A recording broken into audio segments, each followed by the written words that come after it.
একটা গল্প শুনেছিলাম, পাক হানাদার বাহিনী যখন বাংলাদেশে অ্যাটাক করতো, 71 সালের ঘটনা বলতেছে, আমরা তো দেখি নাই, শুনছি আর কি। 71 যদি দেখতাম এতদিনে রাজাকার হয়ে যেতাম। আল্লাহ আমাদেরকে বাঁচাই দিয়েছে, আল্লাহর মেহেরবানি, ঠিক কিনা বলেন? মন মতো হইলে মুক্তিযোদ্ধা, মন মতো না হইলে রাজাকার। কত কিছু দেখলাম এই শাহবাগের বুকে।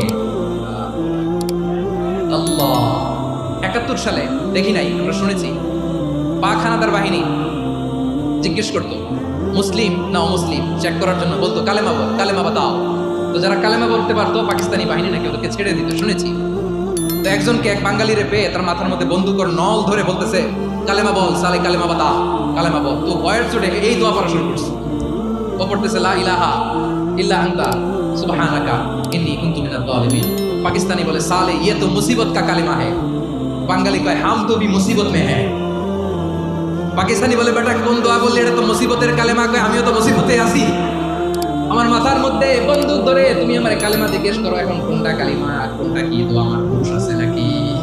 প্রিয় ভাইরা, আসলে এটা দুআউল মুসিবা, বিপদে পড়লে এই দোয়া পড়তে হয়, লা ইলাহা ইল্লা আনতা সুবহানাকা ইন্নী কুনতু মিনাজ জালিমিন।